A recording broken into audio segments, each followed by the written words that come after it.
Hi everybody, Johanson here again. I'm really excited today to have Ray Myers from Cedcore in our studio today to tell us about reserve studies and capital replacement plans. And so that's two different terms for our two markets of condominiums or commercial buildings. It's really one and the same thing. It's a financial planning tool to plan your replacements on your building. But Ray can put that into a lot better terminology for us. So stay tuned, bolt yourself down. We're going to be talking accounting and numbers, but it should reveal some secrets here. So Ray, thanks for coming in today. Yeah, thank you for having me.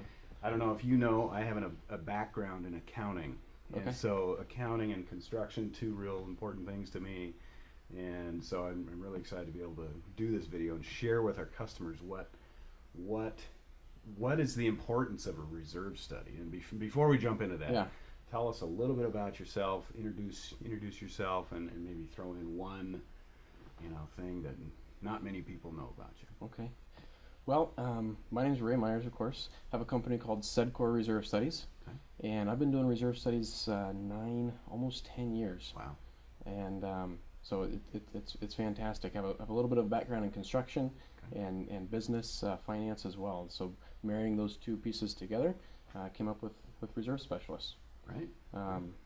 That's kind of how I fell into it. Perfect. So what's something do you like extra spicy hot sauce, or what's something? You know, I'm not a huge fan of hot sauce, but I'm an outdoors guy. Okay. I love hiking and backpacking and getting outside. So grew up boating, grew up doing all those types of things, and it's just kind of morphed into that. So spring is here, and I'm Yes. really excited Yes. about the sun is shining, and really excited about getting out. And you just got back from Hawaii, right? We did, yeah. We was with 9 full days Nice. in Hawaii. So what was really cool is at the 7-day mark, about the day that you're normally going to go back, right. we were able to sit there and say, yeah, we're not leaving yet. We got another couple days here. So That's a good plan. yeah, That's that a was good really plan. really cool. So what is a reserve study, or what is a capital replacement plan? What is that? It Sure. sounds big terms, and it kind of Yeah. puts people to sleep. And what is it, and why do we need it?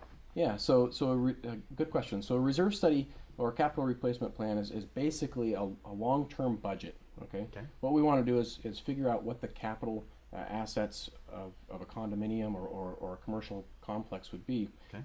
The areas that the association is responsible to repair, maintain, or replace.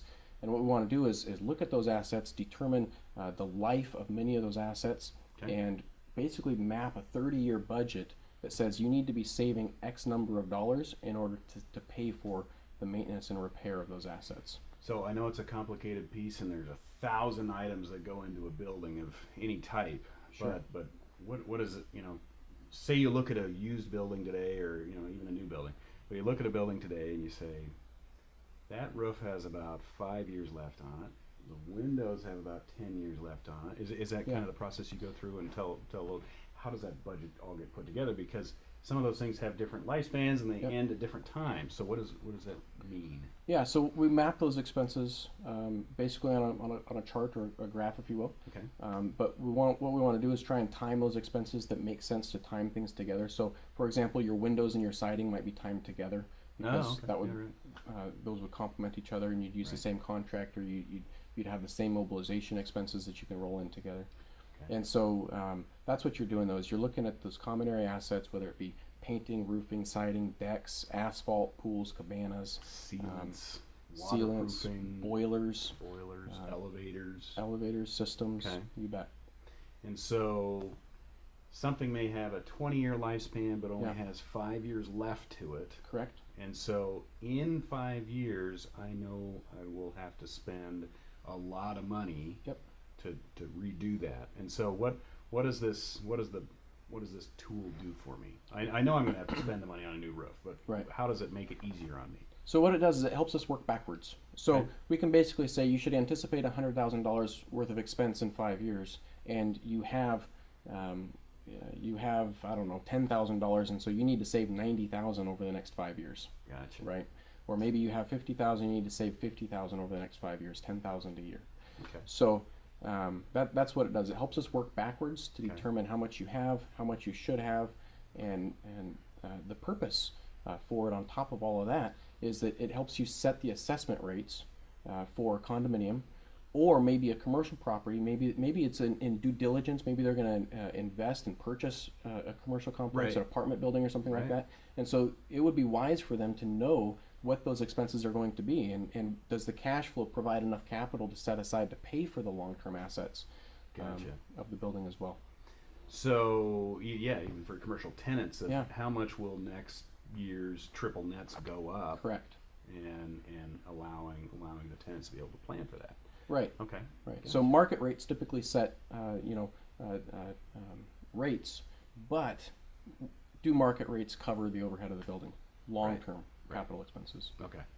So what are the, obviously, like I said, there's 1,000 items going to a building.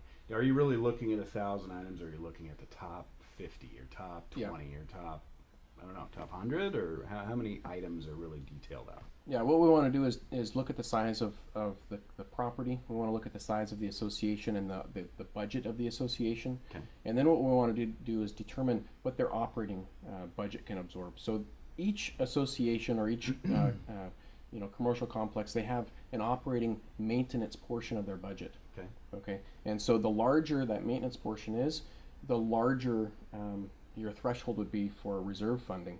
So what that means is that what we're going to do is determine and say, if you have, let's say, $100,000 maintenance budget, then you can absorb a $5,000 expense that may be unexpected, right? Right. Not a big deal. Not a big deal. Incidental. Incidental. Okay. And so that would help set the threshold. So any expense greater than that dollar amount would be included in a reserve study. So we don't want to exclude things like roofs, but we might want to exclude things, maybe pressure washing of some flat work or concrete, or Okay. some fencing or something like So that. it's not so much maintenance; it's more replacement cost. Right. Okay. And so any building should have kind of a rainy day fund. Sometimes that's called a reserve. Yes. Sometimes it's called a capital savings, or what are some other names for that? Yeah, Just- capital savings account, replacement funds, Replacement reserve account. Okay. I guess that goes back to the first question we actually asked: what is a reserve study? Well, Right. a reserve study, what we were talking about is that budget amount, how much you should be contributing to your reserve account, your savings account. Okay. So it's Yeah.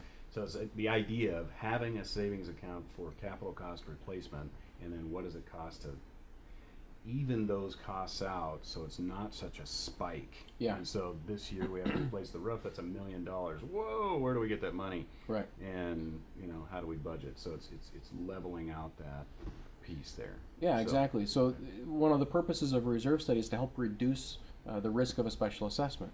Okay. And so that speaks directly to that point there, is that if you have an expense, say $100,000 roof expense in 5 years, and if you don't have the funds for it, the alternative to regular savings and funding a reserve account would be a special assessment.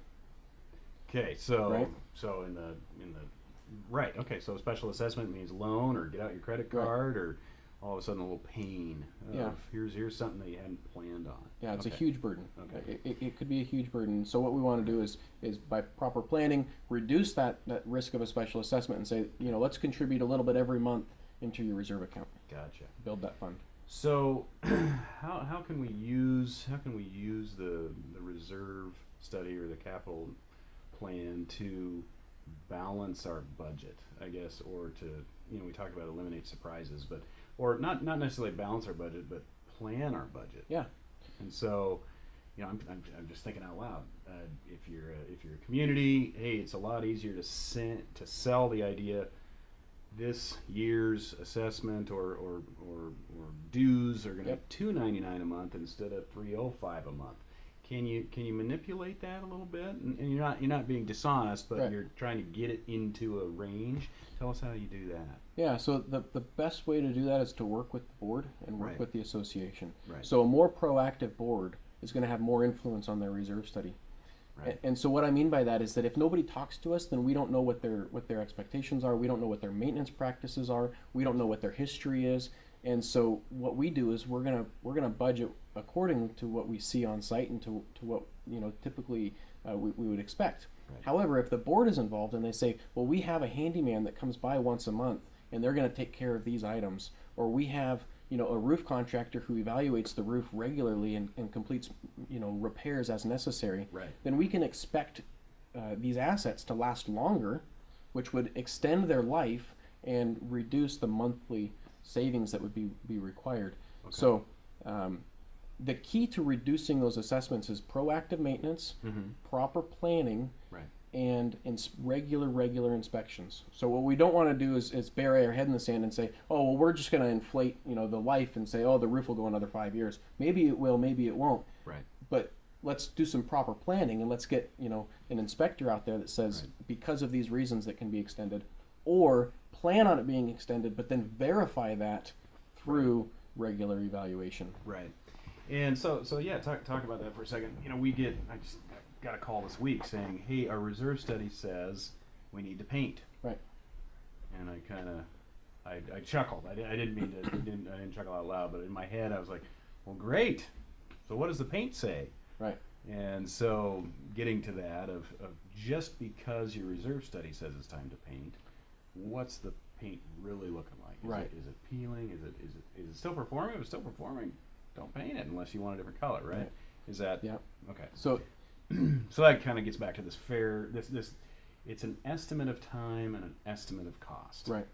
And so those things will change a little bit. So it's a living document. Absolutely. So stay on top of it is kind of what you're saying. Yeah, and let me tell you what a reserve study is not. Okay. It is not a building evaluation. It is not, an intrusive investigation.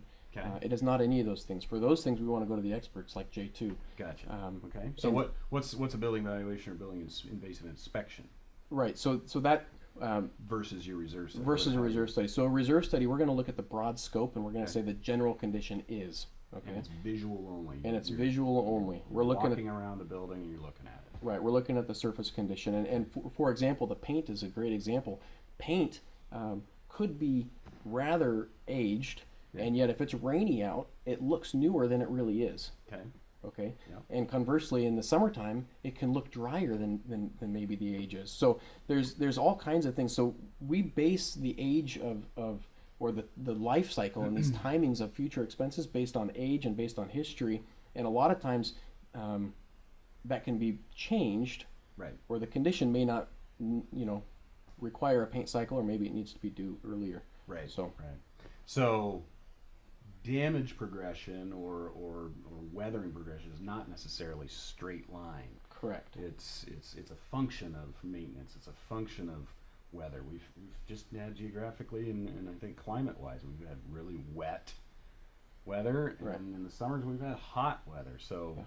extra water is taxing things, and extra sunshine is drying things out. Right. And so so that and then talk about how you evaluate a building on versus its site. Does that affect some of the allowances you give it? So the building in a protected zone versus right on the waterfront. What are some things you're thinking about differently? Oh, sure. So that's a great example. So I'm sitting here, I'm looking out the windows, and I can see trees, right? Right. So one of the first things that comes to mind is how tall are those trees? How many are those trees? How's that going to affect the roof and the gutters and those types of things? And those trees will also provide some shelter from wind-driven rain. Okay. Whereas if you're on the waterfront, maybe they have different, the climate's going to be different and the weather patterns are going to be different and such that it affects it differently. Right. So whereas the roof's going to be affected heavily by trees, maybe on a waterfront, maybe you have wind-driven rain, which would affect the roof differently from torn-off shingles, but certainly the windows and the siding and those types of things would have, different effects as well. Gotcha. So that would go into your time evaluation. right. Okay. Yeah. Gotcha. And then you can also work in phasing, right? So a reserve study can be as much or as little as you want it to be. And you can get real detailed. You could do phasing based on, the south and the east or the west elevations, at least in the northwest up here. You can break it down. You can break it down into different phases based on needs. Now, why would you want to do that? What would be an example of why you'd want to look at the north and east elevation versus the south and west elevation? Yeah, so the south and west is what I was referring to. That's going to get, at least in here, we're going to have wind-driven rain from the south and the west, which would, shorten the life expectancy, whereas the north and the south is a little bit more protected typically. Okay, gotcha. So, and then that getting into, so when would we update our reserve study? And I can think of if you're already talking elevations, maybe you're updating one of the elevations, maybe you're replacing the siding or coating or doing something on the south wall, Right. and you don't need to do it this year on these other walls. So that might be one time you'd update it. Yep. What would be another example of when you'd update it? Are So there requirements to be updated, or are they? it depends on the state you're in. Okay. In Washington, for example, they're required to have a reserve study with a site visit every 3 years, and that reserve study is required to be updated annually, Okay. whether it's internal financials or whatnot. Mm-hmm. So it does need to be updated. If you're not in a state that requires or has the legislation to require it, Right. then typical every 3 to 5 years with a site visit would certainly be wise. 5 years would be on the long side because conditions do change. Right.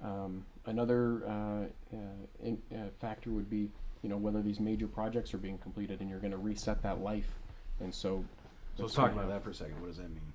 Yeah, so if you have we're talking about $100,000 roof project. If that roof project falls off, if that roof project's been completed and it falls off the report, that life is going to be extended and it's going to impact your contribution rate. So the roof life remaining was 5 years. Correct. And then a couple of years later, we replaced it ahead Yeah. of schedule. Now it's got a 20-year warranty, so that roof component gets Right. spread out over 20 years now. Right. Okay, gotcha. Rather than 5 years, sure. Okay. The what do communities or buildings look like that follow or don't follow? And Good so question. I guess I'm leading the question here. But Yeah. So here's the cool thing about reserve studies. Mhm. If you have a proactive board, Mhm. or a proactive building owner, a commercial complex, you can use a reserve study as a vision casting tool. Let's break that down. Okay, so what I mean by that is you were talking about setting assessments earlier, and you're mentioning it's easier to sell an association's the assessments based on verified information, right? So you have a reserve study, and you can vision cast with that, and you can get all the homeowners together and say, okay, what do we want the association to look like in 5 years, 10 years, 20 years, 30 years? And based on that information, you can, adjust the reserve study accordingly. So for example, let's say that you wanted a widespread, consistent look and feel and aesthetical, really good curb appeal, and so maybe you're going to do widespread light replacement on the exterior fixtures of a building. Okay, so that would be an expense in your reserve study. Alternatively, an association that maybe has a different economic impact and a little tighter wallet, and they need smaller contributions, maybe they want to handle those from the operating budget or let unit owners replace light fixtures as necessary. So there's going to be a different look and feel for that association than one that wants a total widespread replacement. Gotcha. So you can take a reserve study and say, what do we want it to look like? What's our economic capability? And then how do we adjust this thing and vision cast with it? Right. Well, I'm just thinking, hey, for a building or a community that's on top of things, knows their numbers, is working on following this little plan of this year I'm going to do this year I'm doing that. Their community looks put together. Yeah. Their community looks well maintained. They Yes. may have a project going on over here or whatever, but it's not a wholesale construction zone. And likewise, it's not a disregarded thing that Right. nobody's talking and nobody's proud of. And so property values are higher. Curb appeals up. Curb appeals up. It's selling faster, and things are clipping along when you. Things are maintained. Decks aren't falling apart. Right. There's all kinds of things that you look on a building and you can definitely tell. Do a little bit of accounting and a little bit of a planning, Right. and you have a much longer term. Minimize that deferred maintenance. Right, minimize the maintenance and minimize the expenses. Surprise! Another Right. $500 or another $1,000 or $10,000. Yeah, exactly. And like with any service today, we can all jump on our phones, we can jump on our tablet, and we can order 1-800 or .com reserve studies. Tell us some risks about that, or what makes a good reserve study, I guess. Yeah, I would say that a good reserve study is one that is a preparer that takes the time to get familiar with the board, takes the time to visit the association and do a thorough site visit. To visit the building, site Right. visit, yeah, okay, and interview. Yeah, an interview. Yeah, so we want to call vendors. We want to talk to the those professionals that are familiar with the building. Again, we're doing a site visit and we're looking at the general condition, but it's not a detailed building evaluation, right? Right. And so if somebody's been out there that's done a detailed building evaluation, then they can provide us additional information that can impact the reserve study. Right. And that's a piece from our, after we get done working on some of our buildings that we've totally redone and reclad and kind of press start over on a lot of these things, new roofs, new siding, new walls, new windows. So we'll come back to you and say, hey, it's time to reset these numbers. Right.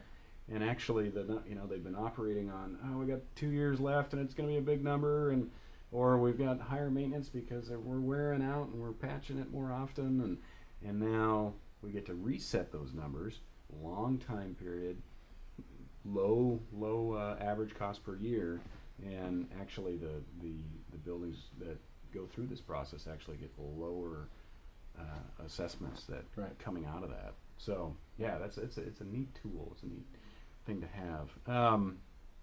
So your takeaway on that of be careful about the .comers who will give you a reserve study based off of Google images. Right. And you got to get to the site. You got to walk around it. You got to see what's going on. You got to feel the wind in your face, like you were talking about. Of whoa, this is right on the waterfront or on a hilltop, and this gets blasted. Yeah. And so, are they going to listen to you? I mean, there's a lot that goes into a reserve study, and so finding a provider that's willing to take the time necessary to answer the questions, to ask the questions, and figure these things out, and actually, So you'll work on your reserve studies or your capital plans whenever the client calls you back and says, hey, I want to tweak this, or what would happen if we did this, or we're trying to do some modeling here and we're trying to get, let's look at the numbers, and you'll offer that service. I mean, it's additional, I'm sure, but it's working with them with their plan to absolutely fine tune it. Yeah. So typically we produce a reserve study. There's a review period. I mean, boards meet together every so frequently, right? So we're pretty patient with the process. But once they have a chance to review the document, then we want to get that feedback. And again, throughout the process, we're trying to contact them and ask questions and do reviews and evaluate things together. But certainly when they get it, they'll review it, independently and internally, get that feedback from them. And then there's been times when, what is it, February right now, right? So there's been times we're doing a report now in February, and then maybe in June they'll get, an asphalt bid. And so we have solid numbers now, so let's plug that back in the report. So they can always call us back and say, how does this actually impact it? This is more expensive or maybe less expensive than we had thought. Or maybe the scope of work has changed, and so that impacts things significantly. So all good points. Do you have anything else to add on or have we covered the exciting topic of reserve studies? I think so. I think this has been good. Yeah. Excellent. Okay, well, there it is. It's accounting and construction, and how they blend together and make your life a little easier. If you stayed with us, that means you found our content useful, and in order to spread the message, we'd really appreciate it if you'd share this, if you'd like us on all the social medias, if you'd just post some comments below, and we can get some better video ideas from those. So anyway, we really appreciate your time. You'll find Ray's and Cedcore's information right at the end in our end slide, and so if you need help, give us a call. Thank you very much.